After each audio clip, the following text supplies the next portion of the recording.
Assalamualaikum warahmatullahi wabarakatuh. Selamat malam teman-teman. Om Swastiastu. Salam kebajikan untuk kita semua. Semoga teman-teman sehat selalu ya. Di kesempatan kali ini kita mau selalu kasih informasi tentang proyek core gitu ya. Untuk kesempatan kali ini kita mau membahas tentang white papernya core gitu ya. Jadi teman-teman yang belum mendaftar silahkan segera mendaftar, linknya ada di deskripsi dan di komentar, tinggal masukkan saja ini. Nah di sini ya, ini masukkan saja daftar dan mulai menambang, masukkan emailnya, kemudian buat paspor baru, kemudian teman-teman download dan segera menambang gitu ya. Karena tersisa waktunya tinggal 43 hari gitu kan.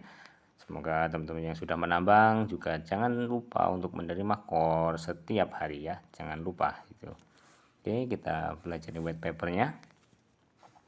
Ini sebagai pengingat saja ya, supaya teman-teman tetap semangat menambang gitu kan. Kita translate dulu supaya teman-teman tetap semangat menambang, dan untuk miner baru supaya lebih tahu lagi tentang proyek ini gitu kan. Jadi mari kita baca dulu white papernya core. Wow, apa ini white paper, apa ini core gitu kan. Abstraknya, makalah ini mengusulkan blockchain baru yang independen untuk beroperasi pada inti Web3, didukung oleh mekanisme konsensus baru Satoshi Plus. Core adalah blockchain lengkap Turing yang memanfaatkan hash rate penambangan Bitcoin dan Ethereum Virtual Machine (EVM). Satoshi Plus menerapkan mekanisme pemilihan validator berbasis protokol untuk menghubungkan fitur optimal proof of work (POW) dan delegate proof of stake untuk memastikan maksimal keamanan, skalabilitas, dan desentralisasi. Ya teman-teman ya, sangat bagus sekali. Ini dia menggunakan hash rate-nya Bitcoin dan sistem kriptografinya menggunakan delegate proof of stake ya. Jadi bagus, dan siapapun bisa mendelegatkan koinnya ya, siapapun ya, tak terbatas, siapapun yang punya aset bisa mendelegasikan. Ini kedua pengantar ya. Blockchain Trinoma adalah masalah yang dipelajari dengan baik oleh akademisi dan pelaku pasar.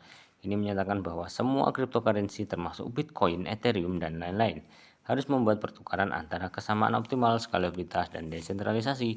Seringkali memprioritaskan dua elemen dengan mengorbankan yang ketiga gitu kan. Nah, ini gambarnya ya. Ini ada desentralisasi, di sini ada scalable, ada security ya, ada secure, keamanan gitu kan. Nah, jadi kita lanjut saja bacanya. Solusi kami untuk terima di atas adalah konsensus plus Satoshi. Mohon maaf, kembali, adalah konsensus Satoshi plus yang beroperasi pada inti jaringan inti. Konsensus Satoshi plus menggunakan POW dan DPoS untuk memanfaatkan kekuatan masing-masing sekaligus memperbaiki kekurangannya masing-masing. Secara khusus, kekuatan komputasi Bitcoin menjamin desentralisasi, DPoS, dan mekanisme pemilihan pemimpinan memastikan skalabilitas, dan seluruh jaringan secara holistik menjaga keamanannya.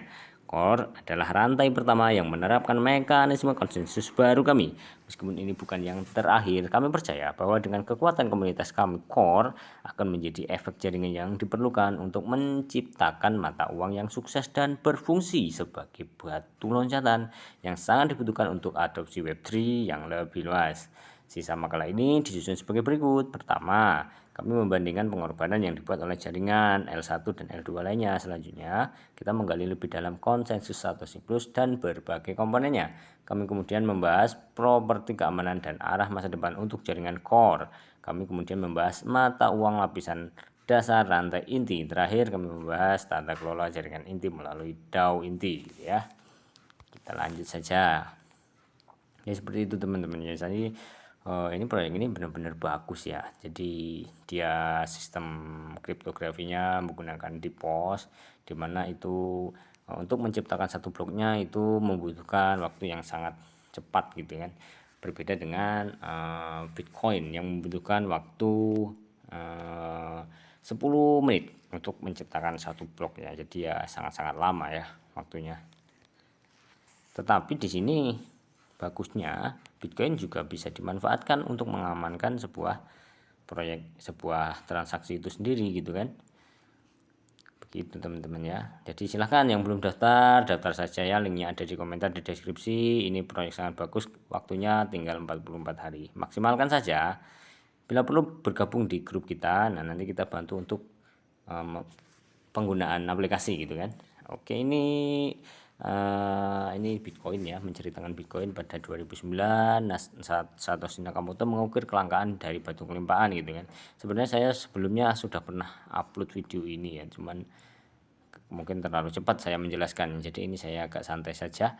Terus ini apa ya, lanjut saja. Meskipun memungkinkan replika tanpa batas, internet sekarang dapat memiliki mata uang asli sendiri di blockchain gitu ya. Nah jadi seperti ini ya, ini sebenarnya sudah saya baca ya. Ini Ethereum, seperti ini Ethereum 2, kemudian ini ada Solana, ada Polygon, ada rantai pintar Binance ya. Nah ini perbandingannya di sini, langsung saja kita baca. Jadi core adalah evolusi dari basis kode GET. Kami memanfaatkan perbaikan yang dilakukan oleh tim BSC untuk menambah throughput yang lebih besar dan transaksi yang lebih murah melalui hard fork. Namun demikian, kami berbeda dari BSC dalam banyak hal. Satu perbedaan utama adalah bahwa core didasarkan pada Satoshi plus konsensus yang mengandalkan proof of work bersama delegate proof of stake. Ya, dengan modifikasi ini, kami dapat tetap terdesentralisasi tanpa mengorbankan kinerja yang terlihat dalam konsensus POW tradisional. Selain itu, dengan skor hibrida kami berdasarkan kekuatan hash Bitcoin, wah ini mantap, yang didelegasikan dan saham yang didelegasikan. Kami telah menciptakan pasar yang lancar untuk validator dan penghargaan yang dapat diikuti oleh siapa saja gitu teman-teman ya. Jadi kekuatan hash Bitcoinnya itu bisa didelegasikan di jaringan inti ya, dan itu akan mendapatkan core gitu ya. Mantap, ini benar-benar mantap, saya nggak bisa ngomong lagi. Ini aplikasi ini sangat-sangat mantap. Bahkan kalau saya ada uang banyak gitu ya nggak perlu nambang lah, ngapain kan, capek, mending beli saja. Cuman kan karena ada gratis dan kita dananya nggak ada ya, ya udah kita nikmati menambang ya. Kita sangat terima kasih sekali dengan Core DAO ya, sangat-sangat terima kasih. Semoga Satoshi Nakamoto diberikan ini ya, hikmah atau karma yang baik ya. Semoga saja, semoga niatnya membangun bangsa ini, bangsa dunia, untuk keadilan semoga terwujud ya. Amin, kita aminkan saja ya teman-teman ya. Ya oke, lanjut saja. Ini ada komponen utama, peran dan alur kerja ya. Yang satu itu ada validator. Validator ini bertanggung jawab untuk memproduksi blok dan memvalidasi transaksi di jaringan inti. Menjadi validator memerlukan pendaftaran dengan jaringan dan mengunci deposit core yang dapat dikembalikan untuk dimasukkan ke dalam set validator sesuai aturan pemilihan validator. Siapapun dapat menyetor dan menjadi validator di core. Nah, begitu ya teman-teman. Jadi validator itu tugasnya memproduksi blok gitu kan. Nah, memproduksi bloknya ini sangat cepat, berbeda dengan sistem POW ya. Kalau sistem POW itu sangat lama, membutuhkan waktu sekitar 10 menit ya, itu di Bitcoin gitu kan. Nah, kalau di sini hanya detikan, nanti dijelaskan di yang lebih teknis gitu ya, ada bagian teknisnya. Jadi begitu teman-teman ya. Kemudian ini ada yang kedua, ini relay. Relay ini bertanggung jawab untuk menyampaikan header blok Bitcoin ke jaringan inti. Untuk melakukan relay potensial harus mendaftar ke jaringan dan mengunci deposit core yang dapat dikembalikan. Siapapun dapat melakukan deposit dan menjadi relayer di core gitu teman-teman ya. Kemudian ini ada penambang Bitcoin. Para penambang bertanggung jawab untuk mengamankan jaringan Bitcoin melalui POW. Untuk memasukkan faktor daya hash mereka ke dalam konsensus Satoshi Plus, penambang harus mendelegasikan kekuatan hash mereka ke validator yang dijalankan oleh mereka atau pihak ketiga. Pendelegasian adalah tindakan non-destruktif, artinya dengan mendelegasikan pada core, maka menggunakan kembali pekerjaan mereka yang ada versus memilih antara mengamankan Bitcoin dan mengamankan core gitu ya teman-teman ya. Kemudian ada pemegang inti. Pemegang inti itu ya kita, pemegang core. Pemegang mata uang core, mata uang dasar dari rantai core. Semua pemegang core dapat berpartisipasi dalam staking dengan mendelegasikan kepemilikan mereka kepada validator. Itu ya. Kemudian ada memverifikasi. Nah, memverifikasi tugasnya apa? bertanggung jawab untuk melaporkan perilaku jahat di jaringan. Siapapun dapat bertindak sebagai pemverifikasi di jaringan inti. Tanda verifikasi yang berhasil dapat mengakibatkan pemotongan atau hadiah atau taruhan gitu ya. Atau bisa juga pemverifikasi itu memenjarakan validator yang berperilaku tidak semestinya gitu ya. Jadi ini pemverifikasi ini tugasnya untuk mengecek apakah validator itu melakukan kecurangan atau melakukan sesuatu yang tidak benar gitu ya. Nah, setelah mendapatkan temuan, maka pemverifikasi ini akan mendapatkan core, akan mendapatkan reward gitu ya. Sama di atas juga sama, ini pemegang inti kita setelah mendelegasikan kita juga akan mendapat reward gitu kan. Kemudian ini juga penambang Bitcoin juga mendelegasikan hash, dia akan mendapat reward begitu ya. Relay juga begitu semuanya ya. Validator juga sama. Ini kemudian mana tadi? Nah, di sini pemilihan validator ya. Mekanisme di mana 21 validator teratas dipilih untuk dimasukkan dalam set validator. Validator dipilih dalam kaitannya dengan skor hibrid mereka setiap putaran. Untuk memastikan TPS yang lebih stabil, validator langsung diperbarui setiap 200 blok selama putaran, sehingga validator lain tidak perlu menunggu validator di penjara untuk keseluruhan putaran. Itu ya, jadi pemilihan validatornya itu dihitung berdasarkan skor hibridnya ya, yang tertinggi ya. Di sini dijelaskan dalam kaitannya dengan skor hibrid mereka setiap putaran gitu ya. Pastinya dipilih skor hibrid yang tertinggi gitu kan. Jadi sini validator langsung diperbarui setiap 200 blok validator langsung diperbarui setiap 200 blok selama putaran, sehingga validator lain tidak perlu menunggu validator di penjara gitu ya. Jadi setiap 200 blok diperbarui gitu ya. Kemudian skor hibrid, keluaran dari fungsi protokol yang digunakan dalam perhitungan pemilihan validator. Nah itu ya, jadi perhitungan yang digunakan untuk pemilihan validator gitu ya. Kemudian input ke fungsi tersebut adalah kekuatan hash BTC dan core yang didelegasikan gitu ya. Jadi besarnya hibrida itu ditentukan oleh besarnya hash yang didelegasikan dan besarnya core yang didelegasikan ya. Gitu teman-teman ya. Kalau belum paham silahkan komentar saja, nggak apa-apa, nanti kita jawab di komentar, atau saran saya sih mending gabung saja di Telegram supaya teman-teman bisa, yang lain pun bisa belajar bersama gitu kan. Maksud saya tuh seperti itu, jadi belajarnya nggak sendiri-sendiri ya. Oke, ini apalagi ini bulat. Waktu siklus bagi core untuk memperbarui quorum validator dan mendistribusikan hadiah yang saat ini ditetapkan menjadi 1 hari ya gitu ya, 1 hari ya, 24 jam artinya. Setiap hari 21 validator dengan skor hibrid tertinggi dipilih ke set validator gitu ya. Dia dipilih ke set validator 21 validator teratas, sehingga bertanggung jawab untuk memproduksi blok di jaringan inti untuk keseluruhan putaran. Di blok terakhir setiap putaran, akumulasi hadiah untuk putaran akan dihitung dan didistribusikan, dan quorum validator yang putaran berikutnya juga akan ditentukan gitu ya. Jadi begitu cara kerjanya. Kemudian ada slot. Ini setiap ronde dibagi ke dalam slot dan semua validator dalam quorum bergiliran memproduksi blok berulang kali secara round robin hingga akhir ronde gitu ya. Saat ini panjang slot diatur ke 3 detik. Di setiap slot validator yang jujur menghasilkan blok atau gagal melakukannya gitu ya. Jadi begini teman-teman ya. Kalau dari penjelasan ini ya, jadi di setiap kata-kata terakhirnya, di setiap slot validator yang jujur menghasilkan blok atau gagal melakukannya. Berarti kalau misal beliau validatornya jujur, tidak melakukan kecurangan gitu ya, ya dia menghasilkan blok gitu ya. Kalau gagal ya akan menjadi temuan ya. Kemudian ini di saat panjang slot diatur ke 3 titik gitu ya. Jadi satu slotnya itu 3 titik. Berarti ini bisa dikatakan setiap 3 titik itu ada 1 blok gitu ya, teman-teman ya. Ini sepertinya seperti itu ya kalau saya memahami ya. Kalau ada yang salah, mohon yang lebih paham dari saya silakan dikomentari ya, supaya teman-teman bisa tahu dan saya bisa segera klarifikasi gitu ya. Kemudian ini ada masa panjang siklus bagi sistem untuk memeriksa status masing-masing validator untuk mengecualikan validator yang dipenjara dari quorum untuk mencegah mereka berpartisipasi dalam konsensus untuk menjaga TPS kurang lebih konstan dalam putaran tertentu.